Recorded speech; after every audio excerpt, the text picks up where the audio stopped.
साहेब होते, सगळेच होते.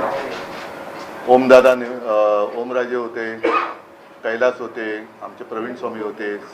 साधारणतः तसं पाहिलं तर सगळे शिवसेनेचे जिल्हा प्रमुख कार्यकर्ते पदाधिकारी यांच्यासह मी एक दिवसाचा मराठवाड्याचा एक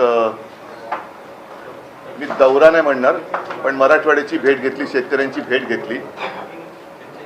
कारण तुम्हाला सर्वांना कल्पना आहे आजपर्यंत काय आसमानी संकट आलेलं नाही अशातला भाग नाही, आपत्ती आलेली नाही अशातला भाग नाही. परंतु यावेळेची आपत्ती ही भयानक आणि भीषण आहे. जणू काही आभाळ फाटलं म्हणजे काय हे दाखवणारी परिस्थिती आहे. आणि मी तुमच्याशी आत्ता बोलतोय याही वेळेला मराठवाड्यात काही भागामध्ये जोरात पाऊस सुरू आहे. या पावसाने हातातोंडाशी आलेला शेतकऱ्याचा घास, आता हा केवळ शेतकऱ्याचा घास नाही तर आपल्या सगळ्यांचा घास हा अतिवृष्टीने हिरावून घेतलेला आहे. अनेकांच्या जमिनी खरडून गेलेल्या आहेत, पिकं तर उद्ध्वस्त झालीच, घरदारं वाहून गेलेली आहेत.